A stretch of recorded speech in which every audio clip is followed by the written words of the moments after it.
من الشيطان الرجيم. بسم الله الرحمن الرحيم. فإن آمنوا بمثل ما آمنتم به فقد اهتدوا، وإن تولوا فإنما هم في شقاق، فسيكفيكهم الله وهو السميع العليم. صبغة الله، ومن أحسن من الله صبغة ونحن له عابدون.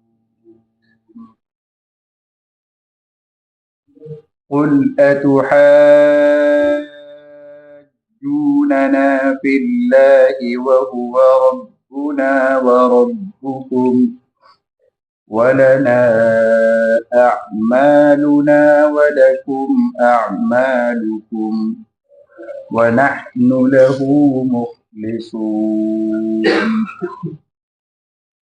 أم تقولون إن إبراهيم وإسماعيل وإسحاق ويعقوب والأسباط كانوا هودا أو نصارى؟ قل أأنتم أعلم أم الله؟ ومن أظلم ممن كتم شهادة عنده من الله، وما الله بغافل عما تعملون. تلك أمة قد خلت لها ما كسبت ولكم ما كسبتم ولا تسألون عما كانوا يعملون.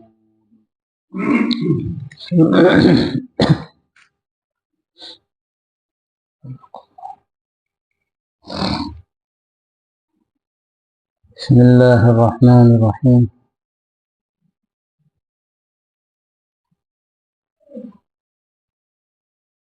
وبه نستعين، وصلى الله على النبي الكريم وعلى آله وصحبه أجمعين.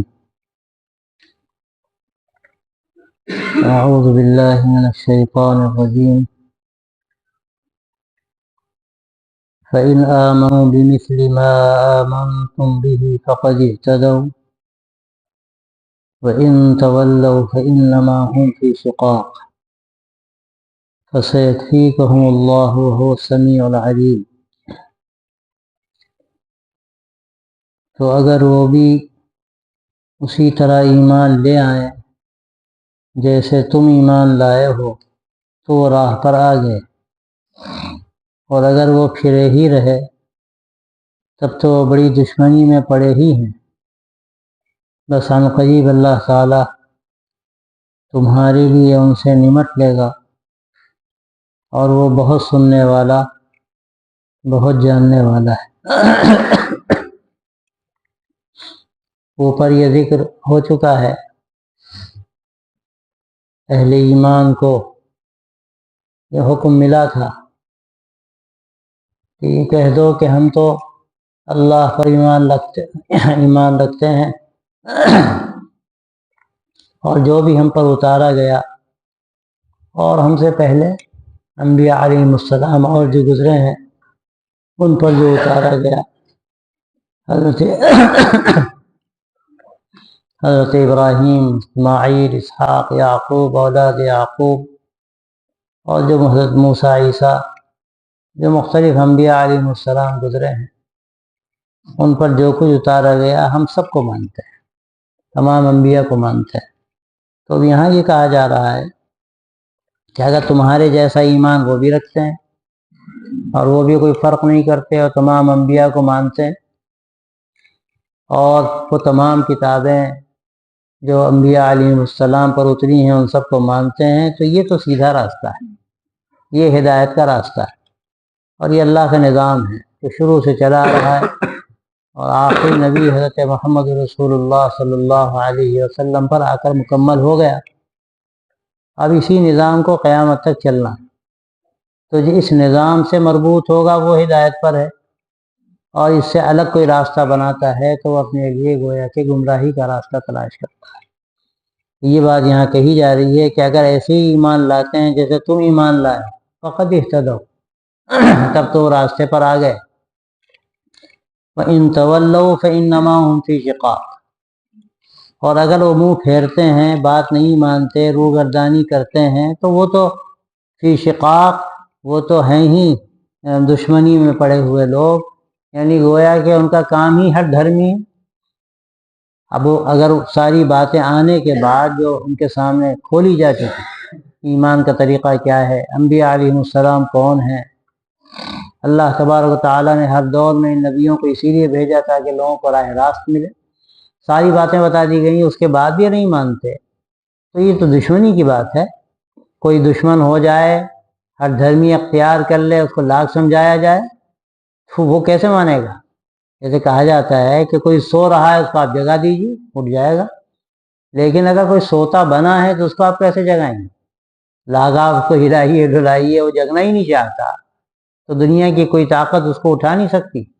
اسی طرح اگر یہ طے کر چکے ہیں کہ ہمیں مخالفت کرنی ہے، ہمیں دشمنی کرنی ہے، تو آخر یہ باتیں ان کے دماغ میں کہاں سے آئیں گی؟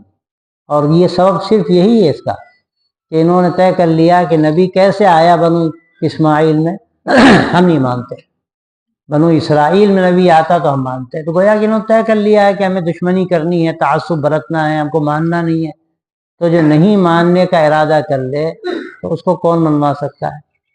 تو اسی بات فرمائی وَإِن تَوَلَّوْا فَإِنَّمَا هُمْ فِي شِقَاقٍ، اگر وہ نہیں مانتے تو وہ بڑی دشمنی میں پڑے ہی ہیں۔ شقاق کہتے ہی، شق کا معنی پھٹ جانا، کٹ جانا، شقاق یعنی بالکل توڑ ہو جائے، خلیج پیدا ہو جائے، یعنی وہ دشمنی پر آمادہ ہیں پوری طرح۔ فَسَيَكْفِيكَهُمُ اللَّهُ، بس قریب اللہ تعالیٰ تمہارے لیے ان سے نمٹ لے گا، اور وہ بہت سننے والا اور خوب جاننے والا ہے۔ اب یہ بات ایسی کہی جا رہی ہے جو بڑی تسکین کی بات ہے اہل ایمان کے لیے، کہ نہیں مانتے، ان کے پاس طاقت ہے جو بھی ہے، اور وہ پوری دشمنی نکالنا چاہتے ہیں، تمہیں وہ ہر طرح سے نقصان پہنچانا چاہتے ہیں، تمہیں گھبرانے کی ضرورت نہیں، تمہیں گھبرانے کی ضرورت نہیں۔ فَسَيَكْفِيكَهُمُ اللَّهُ، آپ صلی اللہ علیہ وسلم سے بطور خاص کہا جا رہا ہے کہ اللہ تعالیٰ تمہارے لیے ان سے نمٹ لے گا، آپ کے لیے ان سے نمٹ لے گا، اور ظاہر ہے جو آپ صلی اللہ علیہ وسلم کے راستے میں وہ بھی اس میں شامل ہیں، اور اس میں اس وقت بشارت تھی ہی، آج تک بشارت، کہ جو لوگ مسلمانوں کے درپے آزار ہیں وہ کچھ بھی کریں، اللہ نے جتنا لکھ دیا ہے وہ تو ہوگا، لیکن اس سے آگے نہیں بڑھ سکتے، اللہ کے ہاتھ میں سب کچھ ہے، وہ جب چاہے گا ان کی چھٹی کر دے گا۔ اور یہ تاریخ اسی گواہ ہے، کتنے واقعات پیش آئے ہیں بڑے کر و فر والے، اور لگتا تھا کہ اب تو ان کا چراغ کبھی گل ہی نہیں ہوگا، لیکن اس کے بعد آج ان کا نام و نشان نہیں، مٹا دیے گئے، ختم کر دیے گئے۔ تو اس میں بڑی تسکین ہے، اس وقت جو اہل ایمان تھے ان کو بھی تسکین دی جا رہی ہے، اور قیامت تک کے لیے اس میں ان لوگوں کے لیے تسکین ہے جو مصیبتوں میں ہیں، پریشانیوں میں ہیں، اہل کفر و اہل شرک ان پر گویا کہ تلے ہوئے ہیں پریشان کرنے، اور ان کو مٹانے پر تلے ہوئے ہیں، جو بھی کر رہے ہیں ان کو یہ بات کہی جا رہی ہے کہ تمہیں گھبرانے کی ضرورت نہیں، اللہ تبارک و تعالیٰ کافی ہے نمٹنے کے لیے، فیصلہ وہ اللہ کرتا ہے، وہ کب کرے گا وہ جانے، ہم نہیں جانتے۔ اور اس میں بھی ظاہر ہے جو ہمیں معلوم ہوتا ہے قرآن مجید کی آیتوں سے اور اللہ کے نبی صلی اللہ علیہ وسلم کی باتوں سے، وہ بات یہی ہے کہ مسلمان اگر اپنے کو اس قابل بنائیں اللہ کی رحمت اور اللہ کی مدد ان کے شامل حال ہو سکے تو یقیناً اللہ کا فیصلہ ہو جائے، لیکن خدا نخواستہ اگر ہماری زندگی خود ایسی ہے کہ ہم اللہ کی نافرمانی کر رہے ہیں تو اللہ تعالیٰ کی مدد کہاں سے آئے؟ تو اللہ تعالیٰ یہاں جو سچا ایمان رکھنے والے لوگ ہیں اور صحیح زندگی گزارنے والے لوگ، ان کو بشارت دے رہا ہے، تسکین کا سامان کر رہا ہے، اللہ کافی اور پھر دو صفتیں بیان کر دی گئیں، وہو السمیع العلیم، بہت جاننے والا، خوب جاننے والا، خوب سننے والا اور خوب جاننے والا۔ مطلب یہ ہے جو وہ سازشیں کرتے ہیں، وہ بیٹھ کر طرح طرح کی پلاننگ کرتے ہیں، مشورے کرتے ہیں، اللہ سب سنتا ہے، ان کی اندر کی باتیں بھی سنتا ہے جو بالکل سرگوشی کے انداز میں کر رہے ہیں، اور بہت وہ ہر طرح سے چھپا کے اندر بیٹھ کر وہ سازشیں کر رہے ہیں، اللہ اس سے بھی واقف ہے اور خوب جانتا ہے، وہ ان کے دلوں کے اندر جو چھپا ہوا ہے وہ بھی جانتا ہے۔ اب کوئی چیز وہ اللہ سے چھپا نہیں سکتے۔ اب اللہ کا فیصلہ جب ہوگا تو ان کی چھٹی کر دی جائے گی، لیکن اللہ کے جو فیصلے ہوتے ہیں وہ فیصلے بھی عام طور پر اعمال پر ہوتے ہیں، صفات پر ہوتے ہیں۔ جو بات کہنے والے نے کہی کہ صفات بدر پیدا کر، صفات بدر پیدا کر، فرشتے تیری نصرت کو اتر سکتے ہیں گردوں سے قطار اندر قطار، یعنی اگر صفات بدر پیدا کر لی جائیں تو آسمان سے اللہ تعالیٰ قطار در قطار فرشتے بھیج سکتا ہے، اور اللہ نے بھیجے ہیں فرشتے۔ صحابہ رضی اللہ عنہم کو تو خوب تجربہ ہوا، اللہ کے نبی صلی اللہ علیہ وسلم تشریف فرماتے، بدر کے میدان میں 313 کی تعداد اور دوسری طرف 1000 کی مسلح تعداد و لشکر سامنے تھا، لیکن اللہ تعالیٰ نے کس طرح سے ان کو شکست دی اور کس طرح اللہ نے فرشتے بھیجے، اس کا ذکر قرآن مجید میں ہے۔ متعین طور پر اللہ نے فرشتے بھیجے جنہوں نے ایسی مدد کی کہ بالکل صفایا ہو گیا، وہ اس کو یوم الفرقان کہا جاتا ہے، فیصلے کا دن تھا وہ۔ تو اللہ تعالیٰ آج بھی وہ مدد کر سکتا ہے، مدد بھیج سکتا ہے، لیکن شرط کیا ہے؟ شرط وہی ہے کہ ہمارے اندر وہ صفات پیدا ہوں۔ تو مایوس ہونے کی ضرورت نہیں ہے۔ ضرورت کس چیز کی ہے؟ ضرورت اپنے آپ کو بنانے کی، ضرورت اپنے اندر صفات پیدا کرنے کی۔ اور افسوس کی بات یہ ہے کہ ہم یہ ساری باتیں کہتے ہیں، لیکن خود ہم جو دیندار سمجھے جاتے ہیں، عملی طور پر اگر دیکھا جائے تو ہر جگہ خامیاں نظر آتی ہیں، ناہمواریاں نظر آتی ہیں۔ ہم کہتے ہیں لیکن ہم توجہ نہیں دیتے، اپنے اندر ہم تبدیلی لانا نہیں چاہتے، تو اللہ کی مدد کیسے ہو سکتی؟ اللہ کی مدد تو تیار ہے، اللہ نے وعدہ فرمایا ہے، اور یہ بشارت و تسکین ہے، لیکن کس کے لیے؟ ان لوگوں کے لیے جو اپنے آپ کو اس کا مستحق بنائے۔ صبغۃ اللہ ومن احسن من اللہ صبغہ ونحن له عابدون۔ اصل تو اللہ کا رنگ ہے، کہہ دو کہ ہم نے اللہ کا رنگ قبول کر لیا ہے، اور اللہ سے بہتر رنگ کس کا ہو سکتا ہے؟ اور ہم تو اسی کی بندگی کرنے والے ہیں۔ یہ عیسائیوں کا عقیدہ تھا کہ جب کوئی ان کے مذہب میں آتا تھا تو اس کو بپتسمہ کرتے تھے، اس کو استباغ بھی کہتے تھے، آج بھی ہے وہ، خاص اس کو پانی میں غوطہ لگاتے تھے، اس میں خود شاید کچھ رنگ وغیرہ بھی ملاتے تھے، اور ان کا ایک تصور تھا کہ جب اس پانی میں اس نے غسل کر لیا، اب گویا کہ خاص رنگ میں اس کو رنگ دیا گیا، اب وہ عیسائی رنگ اس پہ چڑھ گیا۔ اور یہودیوں میں بھی کچھ نہ کچھ اس طرح کی رسمیں تھیں۔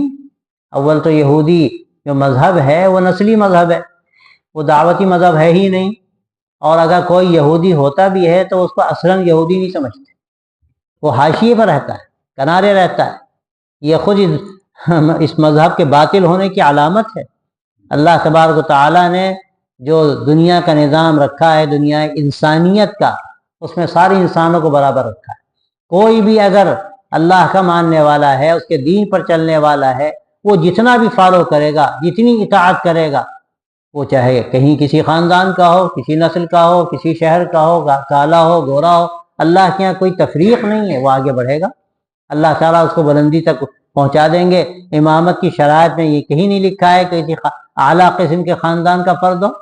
اگر وہ امام بنانا ہے، اگر سب سے بڑا متقی انسان مل رہا ہے تو اس کو امام بنایا جائے گا، وہ متقی ہے اور علم اس کے اندر ہے تو وہ کسی بھی خاندان کو۔ تو یہودیوں کا جو مسئلہ تھا وہ جو الگ تھا، وہ جو اصل دینی مزاج ہے سے بالکل ہٹے ہوئے لوگ تھے۔ پھر بھی اگر کوئی ان کے ہاں یہودیت میں آنا چاہتا تھا تو اس کے خاص ان کے طریقے تھے۔ تو اللہ تبارک و تعالیٰ یہاں ارشاد فرماتا ہے کہ اصل تو اللہ کا رنگ ہے، یہ جو تم دنیا کے رنگ رنگ رہے ہو اس کی کیا قیمت ہے؟ تم حقیقت سے ناواقف ہو، اصل تو رنگ اللہ کا ہے۔ اللہ جس رنگ میں رنگنا چاہتا ہے اور جو زندگی دینا چاہتا ہے اور تم سے جو مطالبہ ہے اس کا، وہ تمہیں اس رنگ میں رنگنا چاہتا ہے۔ اور یہ صبغہ یعنی رنگ کا جو لفظ استعمال کیا جا رہا ہے، اس میں بڑی بلاغت ہے۔ رنگ جو ہوتا ہے جس سے کپڑے رنگے جاتے ہیں، جب اس میں کپڑا آپ ڈالیے گا اگر واقعتاً اصلی رنگ ہے، صحیح رنگ ہے، تو پورا کپڑا رنگ جاتا ہے، اندر سے لے کر باہر سے لے کر اوپر مکمل رنگ جاتا ہے، اس کا رنگ بدل جاتا ہے۔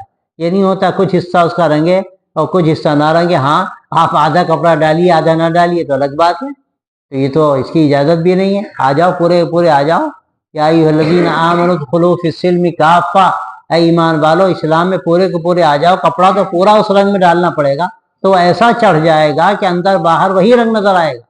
یہاں رنگ کا لفظ اسی لیے استعمال کیا گیا کہ اللہ جس رنگ میں رنگنا چاہتا ہے، جن صفات میں تمہیں دیکھنا چاہتا ہے، جو زندگی چاہتا ہے، پوری طرح سے وہ تمہارے اندر آ جائیں اور تم اس رنگ میں رنگ جاؤ، تمہارا اندر تمہارا باہر ظاہر و باطن یکساں ہو جائے اللہ کی اطاعت میں، اللہ کی بندگی میں، اور اللہ کے خوف و خشیت کے ساتھ تم ہمیں اپنی زندگی کو ایسا بنا لو کہ بالکل ایک نئے رنگ میں وہ نظر آئے۔ یہ صفت اللہ۔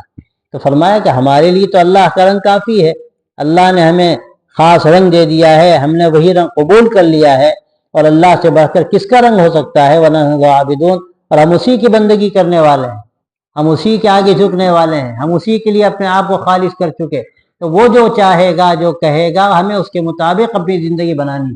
تو تمہارا یہ دعویٰ کہ یہودی ہو جاؤ، نصرانی ہو جاؤ، جنت پہ چلے جاؤ گے، تو یہ تو تمہارا اپنا رنگ ہے، اس کا اللہ سے کیا تعلق؟ جبکہ تم بھی اللہ کو مانتے ہو اور ہم بھی اللہ کو مانتے ہیں، تو اللہ کا رنگ قبول کرنا ہے یا تمہارا رنگ قبول کرنا ہے؟ اس یہودیت و عیسائیت کا تم دعویٰ کر رہے ہو، تم نے نئے نئے طریقے اختیار کر لیے ہیں جس کا دین سے کوئی تعلق نہیں، اللہ کے رنگ سے کوئی تعلق نہیں، اللہ کے دیے ہوئے نظام سے کوئی تعلق نہیں، تو کون سا راستہ حق ہے کون سا ناحق ہے، کون سی چیز قبول کرنی چاہیے؟ تم خود غور کرو۔ ہم نے تو اللہ کا رنگ قبول کر لیا، اور یہاں ایک طرح کی وہ بھی ہے، ایک طرح کا چیلنج بھی ہے کہ تم تو اپنے مذہب کی جو بات کرتے ہو اس کی نسبت اپنے بزرگوں کی طرف کرتے ہو، اور ہم جو مذہب کی بات کر رہے ہیں اس میں نسبت اللہ کی طرف کر رہے ہیں۔ اللہ کو تم بھی مانتے ہو، اللہ کو ہم بھی مانتے ہیں، تم نسبت اللہ کی طرف کرو، اور ان بزرگوں نے جن کو تم بزرگ سمجھتے ہو، پیغمبر سمجھتے ہو، انہوں نے اسی کی دعوت دی کہ ایک اللہ کے رنگ میں رنگ جاؤ۔ تم نے ان تمام چیزوں کو فراموش کر دیا، تو ہم نے تو ایک اللہ کا رنگ قبول کر لیا، اس سے بڑھ کر کون سا رنگ ہو سکتا ہے؟ اور ہم تو صرف اسی کی بندگی کرنے کے لیے اپنے آپ کو خاص کر چکے۔ قُلْ تُحَاجُّونَنَا فِي اللَّهِ وَهُوَ رَبُّنَا وَرَبُّكُمْ وَلَنَا أَعْمَالُنَا وَلَكُمْ أَعْمَالُكُمْ وَنَحْنُ لَهُ مُخْلِصُونَ۔ آپ فرما دیجئے کیا تم ہم سے اللہ کے بارے میں حجت کرتے ہو، جبکہ وہ ہمارا بھی رب ہے اور تمہارا بھی رب ہے، اور ہمارے لیے ہمارے کام ہے اور تمہارے لیے تمہارے کام، اور ہم نے تو اس کے لیے اپنے آپ کو خالص کر لیا، ہم نے تو اپنے آپ کو اس کے لیے خالص کر لیا۔ اب یہاں جو بات کہی جا رہی ہے تو ان کا جو جھگڑا تھا، بات میں وہ جو بات اپنی چیزیں پیش کرتے تھے اور جھگڑا کرتے تھے کہ یہ نبی جو آئے ہیں آخری، یہ نبی ہم ان کو نہیں مانتے، یہ تو فلاں خاندان سے ہیں، فلاں قبیلے سے ہیں، اور یہ کتاب ان پر جو اتری ہے ہم اس کو نہیں مانتے۔ اور ان کے سامنے جب صحیح باتیں رکھی جاتی تھیں تو لڑنے بھیڑنے پر، حجت کرنے پر آمادہ ہو جاتے تھے۔ تو یہ یہود و نصارہ ہی سے خطاب کیا جا رہا ہے کہ اللہ کے بارے میں حجت کرتے ہو، اللہ کے بارے میں جھگڑا کرتے ہو، وہ تو ہمارا بھی رب ہے تمہارا بھی رب ہے، تم بھی تو مانتے ہو اللہ کو۔ ہاں یہ ٹھیک ہے، اللہ کے ماننے کے بعد تم نے اللہ کے حکموں کو ٹھکرا دیا، اللہ کے ساتھ دوسروں کو تم نے شریک کر لیا، کسی کو خدا کا بیٹا بنا لیا، کسی کو خدا کا چہیتا بنا لیا۔ تو یہ تمہاری وہ خامیاں ہیں، وہ گمراہیاں ہیں جو بعد میں پیدا ہوئی ہیں، لیکن اصل تو تم بھی اللہ کو مانتے ہو۔ تو جب ہم بھی اللہ کو مانتے ہیں اور تم بھی اللہ کو مانتے ہو، ہمارا بھی وہ رب ہے اور تمہارا بھی رب ہے، اس کے بعد یہ جھگڑا تمہارا یہ جھگڑا یہ کس نوعیت کا جھگڑا؟ اگر اس بنیاد پر آ جاؤ، اس نقطے پر آ جاؤ کہ ہم اللہ کی ساری باتیں مانتے ہیں، اللہ کے حکموں کو مانتے ہیں، اللہ کے نبیوں کو مانتے ہیں، ان کی تعلیمات کو مانتے ہیں، وہ نبی جب بھی آئے ہوں ہم سب پر ایمان رکھتے ہیں، تو کہے گا جھگڑا ہے۔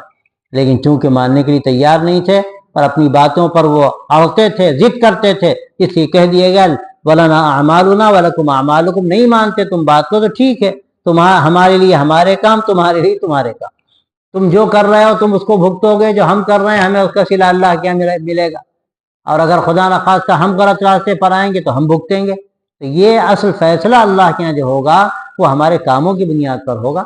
اگر کام ہمارے صحیح نہیں ہے، ہمارا عقیدہ درست نہیں ہے، اللہ کے حکموں پر ہم چلنے والے نہیں ہیں، تو پھر اپنا بھگتان ہم کو بھگتنا پڑے گا، اور اگر اللہ کے حکموں کے مطابق ہم چلیں گے تو اس کا اللہ ہمیں صلہ دے گا۔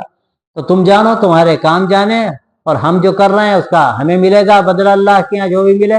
تو ابھی حجت چھوڑ دو، حجت جو کر رہے ہو بات تمہیں ماننی نہیں ہے، سارے دلائل تمہیں دیے جا چکے، ساری باتیں اوپر سے کہی جا رہی ہیں، بار بار کہی جا رہی ہیں، اور تم طے کر چکے ہو کہ تمہیں نہیں ماننا۔ تو جب یہ تم نے طے کر لیا ہے، جبکہ اللہ کو مانتے ہو کہ وہ تمہارا رب ہے، اور پھر بھی تم اس کی باتیں ماننے کے لیے تیار نہیں ہو، تو یہ حجت بیکار ہے۔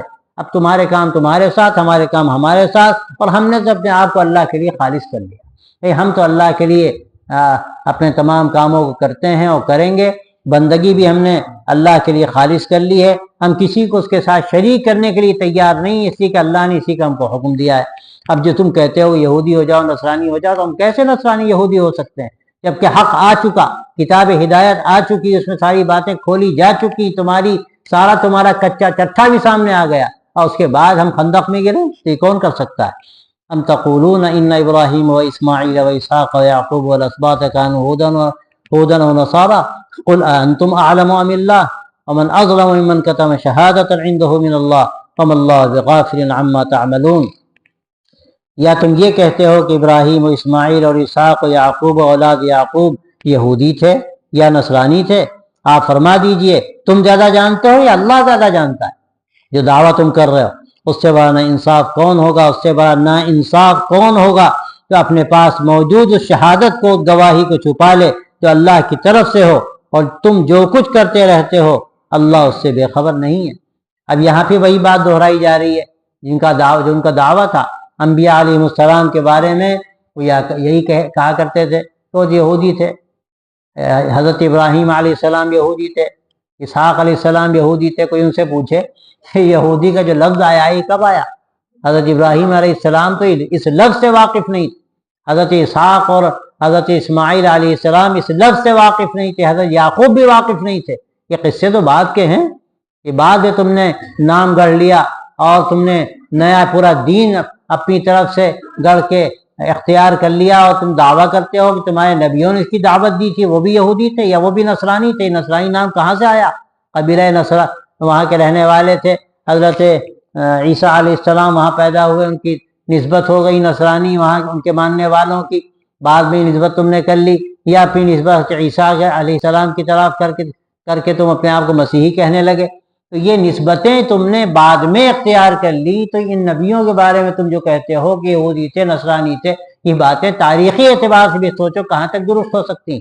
یہ صرف تمہارے دعوے ہیں اور تم بھٹک کے دوسروں کو بھٹکانا چاہتے ہو۔ تو صاف کہہ دیا گیا کہ تم باتیں بیکار کی گڑ گڑ کے کہہ رہے ہو کہ یہ سب یہودی تھے نصرانی تھے۔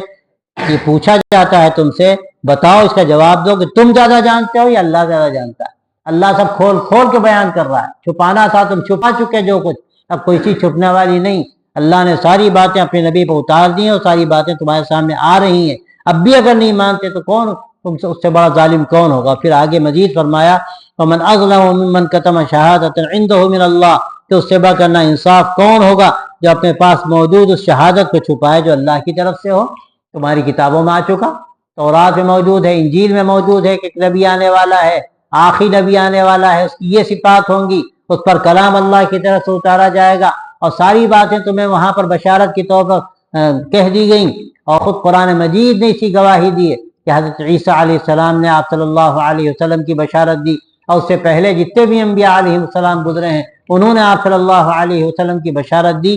یہ ساری گواہیاں اور یہ حقائق تمہاری کتابوں کے اندر موجود ہیں، تمہاری کتابوں کے اندر موجود ہیں، لیکن تمہارا کام ہی یہ ہے کہ تم وہ باتیں چھپا جاتے ہو اور طرح طرح کی اس میں تبدیلیاں کرتے ہو۔ یہ کام ان کا ہمیشہ سے تھا، اور معمولی دنیا کے لیے وہ سب تماشے کرتے تھے۔ ان کے علماء جو تھے، کوئی فتویٰ پوچھنے آئے، مسئلہ پوچھنے آئے تو دیکھتے تھے پیسے کتنے ملیں گے، کہاں زیادہ ملیں گے، اس کے مطابق فتویٰ دیتے تھے۔ اور یہ تو اللہ کے نبی صلی اللہ علیہ وسلم کے ساتھ پیش آیا کہ کچھ لوگ آئے آپ سے مسئلہ پوچھنے، تو آپ نے کہا بھائی تورات میں جو کچھ ہے تم یہودی ہو، اس کے مطابق فیصلہ کر لو۔ اب انہوں نے تورات سامنے کر کے جو رکھی، تو جہاں پر وہ مسئلہ تھا انہوں نے چپکے سے انگلی رکھ دی، اس پر انگلی رکھ دی تاکہ پڑھا نہ جا سکے ہو۔ لیکن حضرت عبداللہ ابن سلام وغیرہ ایمان لا چکے تھے، یہودی بڑے عالم تھے، انہوں نے صاف صاف کہہ دیا کہ نہیں، مسئلہ یہی ہے، یہ لکھا ہوا ہے، یہ چھپانا چاہتے ہیں۔ تو یہ چھپانے کا ان کا جو عمل تھا یہ بہت پرانا تھا، اور اللہ کے نبی صلی اللہ علیہ وسلم کا تذکرہ تو خوب تھا، یہ پہلے بھی آ چکا کہ وہ اوس و خزرج سے تذکرہ کرتے تھے، کافروں سے کہا کرتے تھے کہ نبی آنے والا، یہاں تک آخری درجے کی بات جس کا ذکر آ چکا کہ وہ اس نبی، اس آخری اللہ کا آنے والا جو کلام ہے اس کا حوالہ دے دے کر اللہ سے فتح مانگتے تھے کہ اللہ اس کی یعنی اس کے حوالے سے اور اس کے صدقے سے وہ چاہتے تھے کہ ہماری فتح ہو جائے. سب کچھ تھا، یقین تھا ان کو، لیکن جب نبی آ گیا تو چونکہ بنو اسماعیل میں آیا، اب وہ ماننے کے لیے تیار نہیں. تو یہ سوائے ہٹ درمی اور ضد کے اور کیا ہے؟ تو اللہ نے فرمایا کہ اس سے بڑھ کر ظالم کون، نا انصاف کون ہوگا جو اپنے پاس موجود اس شہادت کو، گواہی کو چھپائے جو اللہ کی طرف سے، اور تم جو کچھ کرتے ہو اللہ اس سے بے خبر نہیں ہے. تم چھپاؤ، تم جو کچھ بھی کرو، تمہیں ساری باتیں بتائی جا چکی، تم اس نبی کو ایسے ہی پہچانتے ہو جیسے اپنے بیٹوں کو پہچانتے ہو. پھر بھی اگر نہیں مانتے تو اللہ تو سب جانتا ہے. اللہ تمہیں اس کی جو سزا دے گا مرنے کے بعد دوسرے عالم میں، وہ تمہارے سامنے آ جائے گی. یہاں ماننا ہے تو مانو، نہیں مانتے وہاں بھگتو گے. تلک امۃ قد خلت لہا ما کسبت ولکم ما کسبتم ولا تسألون عما كانوا يعملون. یہ وہ امت ہے جو گزر چکی، اس نے جو کمایا وہ اس کے لیے ہے، اور تم نے جو کمایا وہ تمہارے لیے ہے، اور وہ جو کچھ بھی کیا کرتے تھے اس کی پوچھ گچھ تم سے نہیں ہوگی. وہی بات ہے جو پہلے کہی گئی، اور ان کے جو دعاوی تھے اس کی نفی کر دی گئی. یہ بات عرض کی گئی تھی کہ حضرت آدم علیہ السلام سے جو غلطی ہوئی تھی گندم کھانے کی، یہودیوں کا عقیدہ یہ تھا کہ گویا کہ یہ گناہ متوارث ہے، یہ انہوں نے غلطی کی ہے، گناہ کیا ہے، یہ گناہ چلا آ رہا ہے، اور ہر امت، ہر آنے والا انسان ان کی جو اولاد میں ہے وہ سب اس گناہ کے گناہ گار ہیں. اور یہ ان کا عقیدہ تھا کہ گزشتہ قوموں نے جو گناہ کیے، جو نیکیاں کی، اس کے اثرات منتقل ہوتے ہیں، اور ہمیں بھی اس کا جواب دینا ہوگا. اور یہی ان کی نیکیوں کا حال تھا.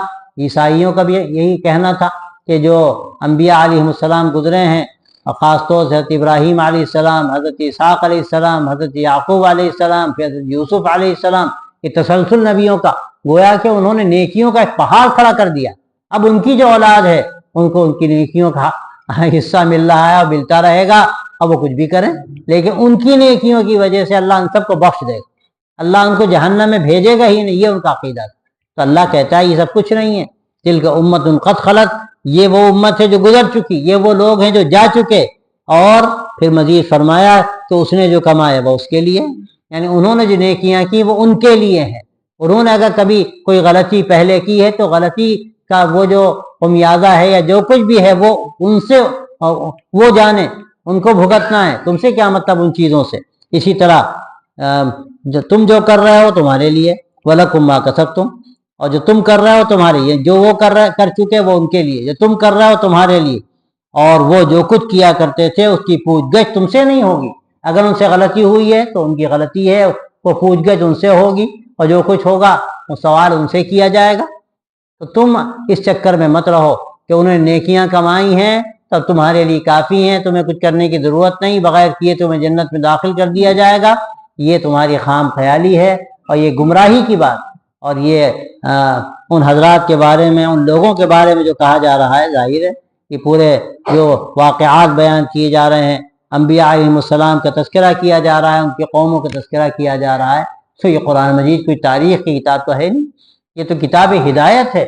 یہ واقعات اس لیے بیان کیے جاتے ہیں کہ ہم اپنا جائزہ اس کی روشنی میں لیں کہ ہم کہاں کھڑے ہیں، کتنے پانی میں ہیں، اور کہاں ہم سے یہ غلطیاں ہو رہی ہیں. یہ بات بارہا آ چکی کہ آج ہو رہا ہے. اس امت میں ایسے لوگ ہیں جن کو اپنے بزرگوں پہ ناز ہے کہ ہمارے بزرگ بخشوا دیں گے. آج درگاہوں پہ کیا ہو رہا ہے، آپ جائیے تو حالت یہ ہے، تو سمجھتے ہیں کہ یہ بزرگ وہ ہیں کہ بس ان کی نسبت کافی ہے ہمارے لیے، اب ہم کچھ کریں نہ کریں ہمارے لیے گویا بخشش طے ہو گئی.